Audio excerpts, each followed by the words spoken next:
हर हर महादेव। श्री शिवाय नमस्तुभ्यं। कहानी दो बहुओं की। सास बहू की दिल छू लेने वाली कहानी। नीता को तारीफ शब्द का पता ही नहीं था। घर के सारे काम वह एकदम सही सही करती थी। खाना बहुत स्वादिष्ट बनाती थी। लेकिन फिर भी सास आज का खाना अच्छा था, बहू ऐसा उसके साथ कभी भी बोलती नहीं थी और पति भी कभी उसकी प्रशंसा नहीं करता था। उसने बनाया हुआ खाना चुपचाप खाकर उठकर दोनों पति और सास चले जाते थे। उसने खाना खाया या नहीं इसका उन दोनों को फर्क नहीं पड़ता था। सास को वह पसंद नहीं थी। उसके हाथों से जरा सी भूल हो गई तो सास तुरंत गुस्सा करती थी। उससे भी बुरी बात यह थी कि उसके पति और उसके बीच बातचीत का ज़्यादा नहीं होती थी और उन्होंने ये चुप्पी बनाए रखी थी। वह उस पर ध्यान नहीं देता था। परदेश में पढ़ाई करने गया हुआ छोटा देवर मात्र समय समय पर नीता को कॉल करता था, पूछता था भाभी कैसी हो। उसका फ़ोन आने पर नीता बहुत खुश होती थी। अपना मन हल्का करने का उचित स्थान था। नीता का कुछ ही दिनों में देवर की पढ़ाई खत्म हो गई और वह घर आया। थोड़े समय के भीतर उसे एक अच्छी नौकरी मिल गई। नीता को बहुत आनंद हुआ। नौकरी लग जाने के बाद उसकी सास अपने छोटे बेटे की शादी के लिए बातचीत करने लगी, पर देवर को एक भी लड़की पसंद नहीं आती थी। इसने ही बोला होगा। उसे मना करने को सोचकर सास नीता को ही दोष दे रही थी। नीता को चिंतित देखकर देवर ने अपनी माँ से कहा, मैं एक लड़की से बहुत प्यार करता हूँ, मैं उसी से शादी करूँगा। उसने जिद की। देवर जी, यह बात पहले बतानी चाहिए थी ना। नीता ने ये बात अपने पति के कान पर डाली। इस बात पर उसने थोड़ी किटपिट की, लेकिन लड़की देखकर वह भी तैयार हो गया। सवाल मचा, सास का अपने छोटे बेटे का मन कैसे दुखाएगी वह। बाद में उसकी भी हाँ हो गई। नीता को बहुत खुशी हुई। उसे लगा एक अच्छी सहेली आ जाएगी, अब साथ देने के लिए, दिल में राज बताने के लिए। पर कैसी होगी छोटी देवरानी, रज बस जाएगी हमारे साथ और इस घर में, या वह एक अलग दुनिया बसाने पर जोर देगी देवर जी को। इस विचार में थोड़ा टेंशन में आ गई नीता। कुछ दिनों बाद नीता की छोटी देवरानी चौखट लांग कर घर में आई। देवरानी ने घर में आते ही सारे घर की जिम्मेदारी अपने हाथों में ले ली। अब सास ने अपनी छोटी बहू की ज़्यादा ही तारीफ करना शुरू कर दिया। उसे माँ जैसा प्यार करने लगी। यह देखकर नीता की आंखों में आंसू आ जाते तो सोचती, मैं भी तो यही काम करती थी, फिर मेरे साथ ही क्यों ऐसा बर्ताव। अब थोड़े दिनों बाद छोटी देवरानी पूरे घर पर राज करेंगी और फिर मेरी जगह वहाँ पर कोने में होगी।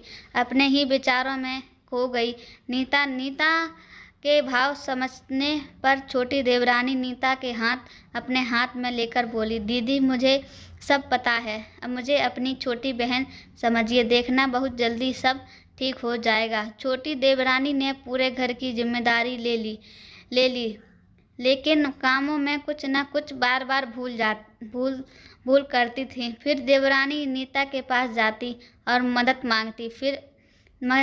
मांगती थी। ऐसा सोच ही होने लगा। यह देखकर सास लेकिन गुस्सा हो गई। मेरे रहते हुए वह छोटी बहू बड़ी बहू को क्यों पूछती रहती है। फिर सास भी रसोई घर में आकर चार काम शुरू करने लगी। धीरे धीरे वह छोटी बहू के साथ अनजाने में बड़ी बहू से भी प्यार से बर्ताव करने लगी, प्यार से बोलने लगी, नए पर्दाश्त दोनों को सिखाने लगी, भूल समझकर माँ समझने लगी। अब सास और दोनों बहुओं में अच्छी दोस्ती होने लगी। इस वजह से बड़ी बहू का स्वभाव भी अच्छा होने लगा। उसके स्वभाव में खुलापन आ गया। सास भी दोनों के साथ कभी शॉपिंग तो कभी फिल्म देखने जाने लगी। वो अपनी दोनों बहुओं को समान प्यार करने लगी थी। इस वजह से घर का माहौल हंसता खेलता हो गया। इसके अलावा अपने भाई और उसकी पत्नी की बॉन्डिंग देखकर नीता का पति भी उसके साथ अच्छा व्यवहार करने लगा। यह देखकर छोटी बहू बहुत खुश हुई।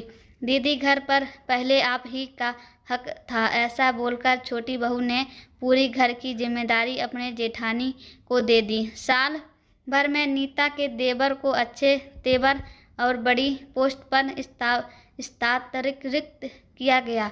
अब छोटी देवरानी भी अपने पति के साथ परदेश जाएगी और मैं फिर अकेले रह जाऊंगी। इतना ही नहीं, इतने सालों बाद सास का व्यवहार जो इतने सालों बाद बदल गया था, वह फिर से वही हो गया तो इस विचार में नीता डर गई। देवरानी की नीता को इतनी आदत हो गई थी कि उसके बिना घर काटने को दौड़ने। देवरानी के आ जाने से घर का माहौल बदल गया था।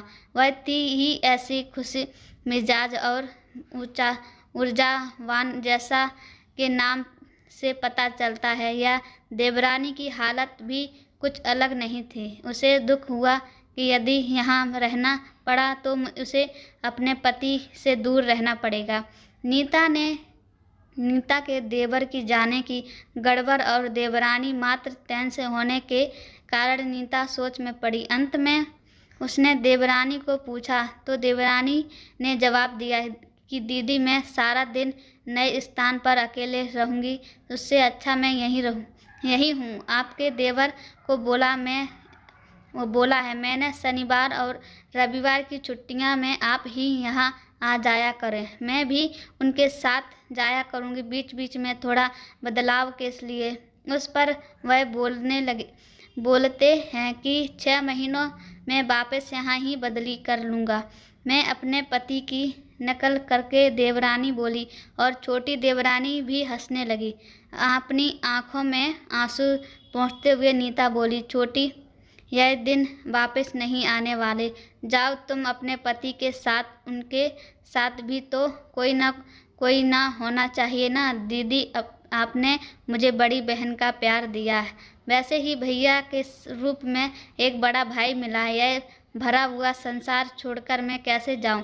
वहाँ अकेली का मन नहीं लगेगा। 6 महीने का तो सवाल है, वह आते रहेंगे यहाँ पर। यह सुनकर नीता ने अपनी देवरानी को खुश होकर गले लगाया। तभी देवरानी नीता को वो भी अपने पति के साथ एक अलग जीवन बनाने में समय नहीं लगता। अपने आपने में रहकर पति की प्रतीक्षा में ही आनंद है। दोस्तों, 2 अलग अलग घर में ससुराल में आने वाली है लड़कियां अपने नए घर के लिए सब कुछ करती हैं। पता नहीं चलता कि कब एक दूसरे की आदत में हो जाती है। सच में देवरानी जेठानी का रिश्ता बहनों से कम नहीं होता। हर हर महादेव। श्री शिवाय नमस्तोभ्यम।